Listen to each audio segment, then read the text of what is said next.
YouTube Bazik in the Goat House is back with NFL rookie power rankings as we approach week 17. So we're at the end of the year. We'll see how the rookie rankings end the season as well. You guys get a chance to vote for Rookie of the Year, Defensive Rookie of the Year, all these awards. It'll be included in a video right when the season ends, so right after Week 18. So it's a good reason to follow our Twitter to get involved. A lot of content, action, talk on there.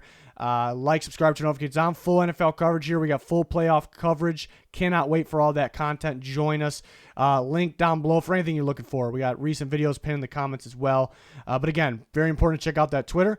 Let's go on to the rookie rankings. We're going to start at the top. We got some new graphics for these rookie rankings. Loving them. Micah Parsons, no surprise, is still at 1. You see the previous rank down at the bottom. Last rookie rankings we did 2 weeks ago. 2 weeks later, see where everyone's at here. But yeah, no surprise. Parsons has been absolutely dominant, whether it's rushing off the edge or playing off-ball linebacker, whether it's inside, outside, blitzing, dropping in coverage. So extremely impressive. Cowboys defense, it's a big, big reason. He's actually the most important player on that defense already. Big reason why that Cowboys defense might be the best in football right now. I mean, you factor in DeMarcus Lawrence, Randy Gregory coming back, and throwing in Parsons there. It's a lot for teams to handle, have to game plan for quarterbacks to recognize at the line of scrimmage, pre-snap adjustments. Like, what's Parsons going to do? Is he going to rush to the edge? Is he stunting? What is he doing? He's off the ball? Is he still going to come off the edge? Is he going to blitz on the inside? What are these other pass rushers doing? You mix all those guys together, it's a big-time problem. I think it starts with Micah Parsons. So he's at number 1.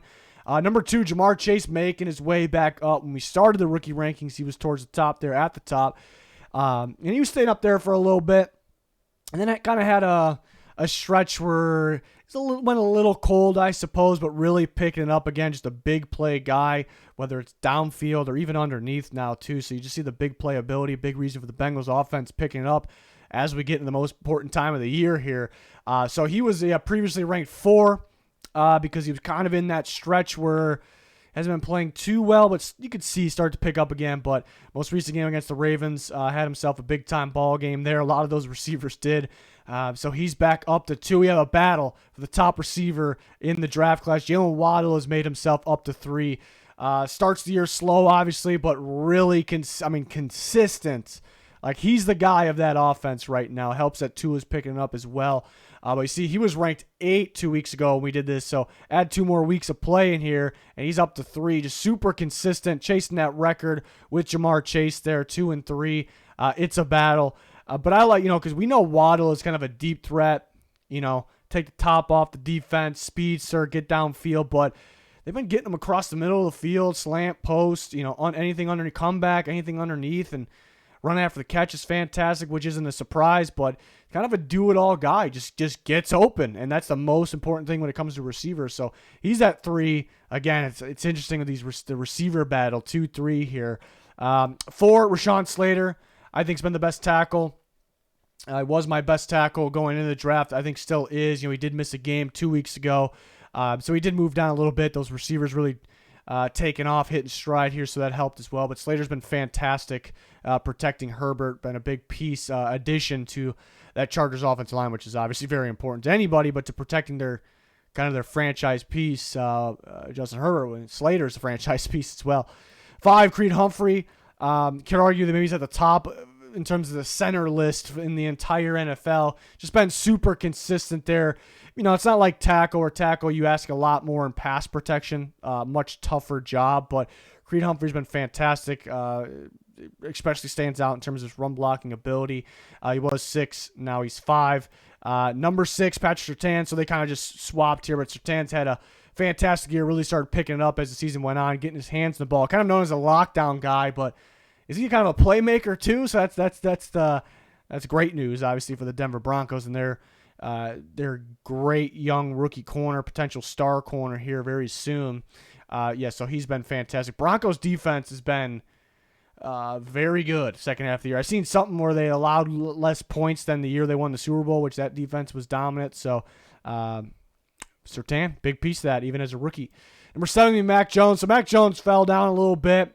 He was as high as 2 at one point, but recently in these big games, struggled a little bit, a little sloppy with the ball. you see the talent though. You see how smart he is, understanding what's going on in defenses, understanding the blitz, and kind of making that big throw under pressure. Receivers haven't helped him out that much here. But yeah, hasn't played his best ball recently, so you see him moving down with other guys playing their best ball. So he went down from 3 to 7, but still in the top 10 here. Number 8, Javon Holland.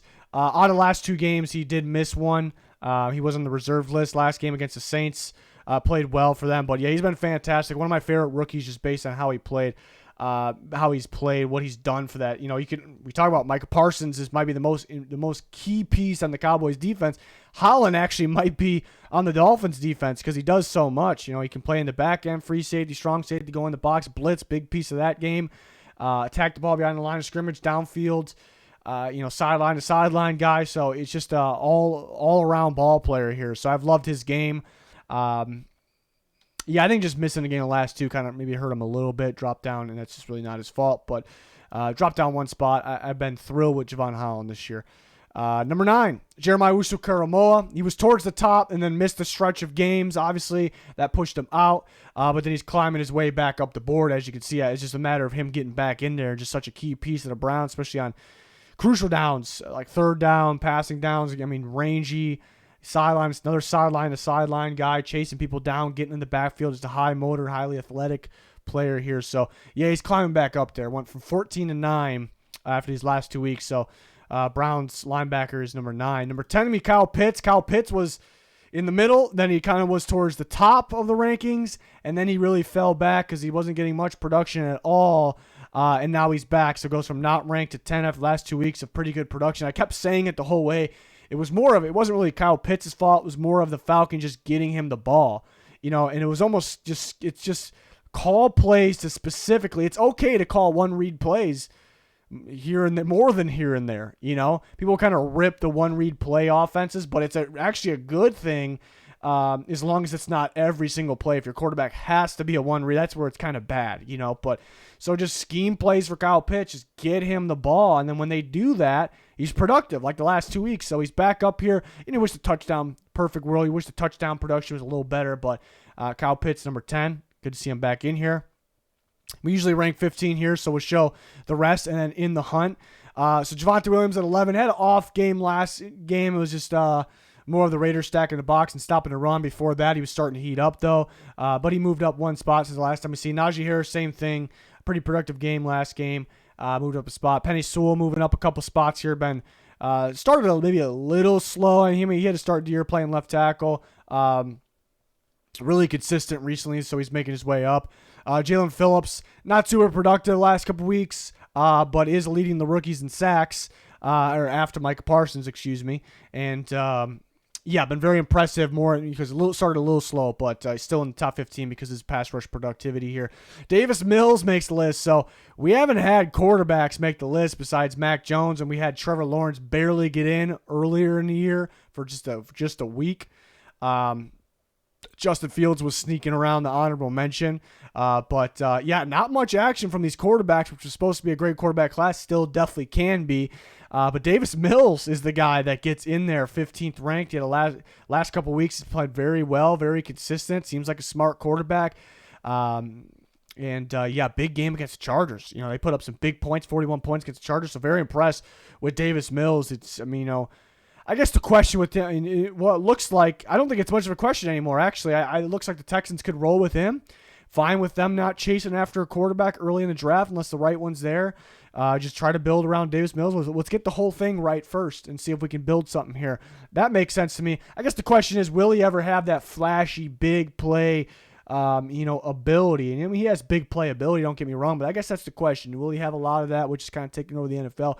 But he's been very, very solid the last couple weeks. Help the Texans play better ball. So we see a lot of guys in the hunt. Tough not to rank some of these guys. I love the way Nick Bolton's playing. He played outstanding against the Chargers Thursday Night Football a couple weeks ago. And then he missed the last game, though, which was unfortunate. That could have helped him get in the top 15. But see the Chiefs defense start to play a lot better. Nick Bolton kind of getting more involved. Him playing a lot better. Maybe a big part of that. Amon-Ra St. Brown, the Lions receiver, has been tearing it up. Yeah, I thought that was a steal where they took him. He's really heating up. He's trying to get in here. Devontae Smith, We saw him kind of cold, then really hot again, got high up in the rankings, then went cold again. It's not really him getting cold. I think it's more of the Eagles passing offense, but had a pretty productive game last time, so he's kind of getting back in the mix here. So 2 more receivers to look out for to maybe sneak back in there. Amon-Ra St. Brown and Devontae Smith. Elijah Mitchell was in there, but I think him being out, injury these last couple weeks pushed him out. Newsome, same thing. I've been thrilled with Newsome's play. Kind of seems like a lockdown guy. He's just missed a chunk of games, so that kind of pushed him out. Jason Owe of the Ravens has been pretty productive. I don't want to say hot and cold because he didn't really play. I wouldn't describe his play as cold ever, but you kind of see these big flash moments, and then you don't really hear much from him for a little bit there. So, but it's been in the rankings for the most part this year. Nate Hobbs, slot corner from the Raiders. It's been fantastic. Trey Smith, the guard from the Chiefs, been great. Christian Barmore starting to heat up in the second half of the year. Again, you see that underneath that vote on Twitter. Right now, every single week, you guys are voting for game picks, which involves you guys in the videos. You guys are voting for players of the week. But like I said earlier in this video, once week 18 ends, you guys will vote for winners of all these awards: Offensive Rookie of the Year, Defensive Rookie of the Year, MVP, Defensive Player of the Year, Coach of the Year. You guys will vote for all these things, and will be in videos along with my picks, so you guys will have a say. Always love doing that stuff. So that'd be a good reason to follow Twitter. It's on your screen. There's also a link down below. But that's our updated rookie rankings heading into week 17. Only 2 more weeks left here. Cannot wait for playoffs. We always got our playoff content, playoff coverage. Cannot wait for that. So join us, like, subscribe, turn notifications on. Recent videos pinned in the comments. Check them out. It's going to do it, though. Thanks for watching. Goodbye.